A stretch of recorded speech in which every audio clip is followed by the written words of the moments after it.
因为这个055型的导弹驱逐舰呢，它交给人民海军的时间很短，而且我们是第一次啊，就刚刚拥有这种万吨级的导弹驱逐舰。那你刚刚拥有，马上就能使它形成战斗力，那说明我们的这个装备可靠啊。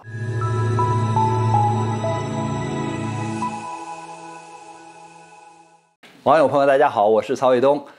最近呢，这个中俄两国的海军进行了海上的联合演习，这已经是我们中俄海军的这个海上联演呢第10次了啊。也就是说，我们这种演习呢已经形成了一种常态化。这种常态化呢，就是定期或者不定期的就要搞啊。还有一个呢，这个区域呢也是有一些变化，比如说我们既在太平洋地区演过，我们也到波罗的海方向啊，就俄罗斯的这个欧洲方向也演过，就区域啊，我们有不同的变化和适应。还有呢，就是各种演习的科目啊，这个参加的舰艇也在不断的变化。比如说这次参加演习的舰艇就有很大的变化，比如说我们人民海军的101舰啊，就是南昌舰，这是055型的万吨级的导弹驱逐舰。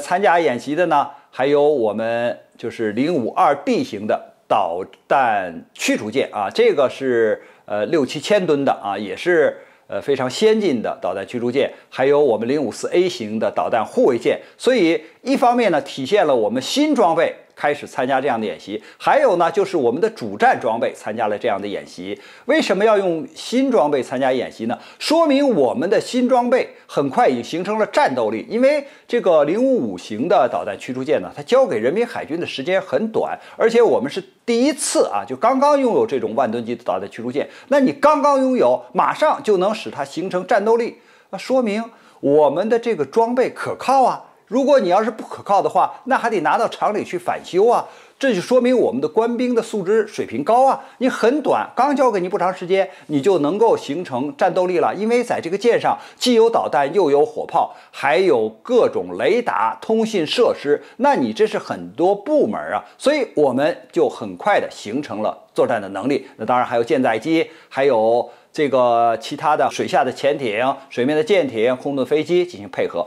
所以这又从另一个方面看到我们人民海军的这种战斗力的提升。那么我们又是新装备，又是主战舰艇，而且呢，马上是和俄罗斯啊，就是一个我们战略合作伙伴进行这种演习啊，那就说明我们不但能够自己和自己的部队连起来，我们还能和就是这个战略伙伴啊。合作伙伴的这个海军啊，很快的进行这种演习。因为这种演习非常麻烦，你最简单的就是语言，对吧？你是用汉语啊，还是用这个俄罗斯语，还是用英语啊，对吧？所以这就说明我们在这种演习的过程中，这些问题已经全都解决了。再有就是通信信号，对吧？你这次演习的是要突破这个封锁，实际上就是强调什么呢？因为现在美国它还秉持一种冷战的思维，还在搞什么岛链的封锁啊，就从阿留申群岛经过日本的列岛，然后再经过我们的台湾岛，再到菲律宾海啊，这样就想把这个俄罗斯和中国的舰艇就封锁在一岛链以内了啊。其实这根本就做不到，也不可能啊！首先，俄罗斯和中国的这个海军的这个力量就很强，潜艇、水面舰艇、海军的航空兵一应俱全啊！你美国或者是拉上日本啊，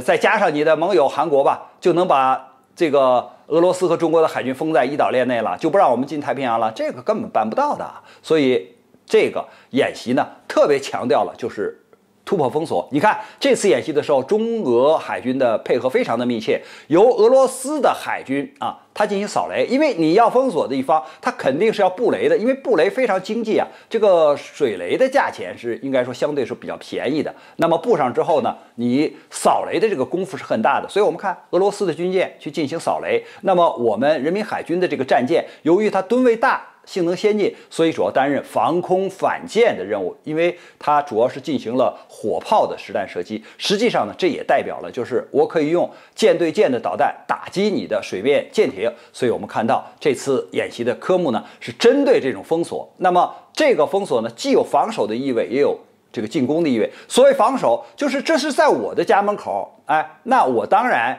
要行使自己的这种权利，或者是行使我的这种能力啊，那这是一种防守。那么所谓进攻，就是你封锁，你封不住我，我突出去了，那这不就是进攻了吗？所以它是一种攻防兼备的演习，通过中俄海军这样联合的演习和训练，体现了我们两国在维护地区和平稳定上的意志，表现了中俄两国海军在突破封锁上的这种能力。关于这个话题呢，我们今天就聊到这儿，感谢大家关注本栏目，我们下期节目再见。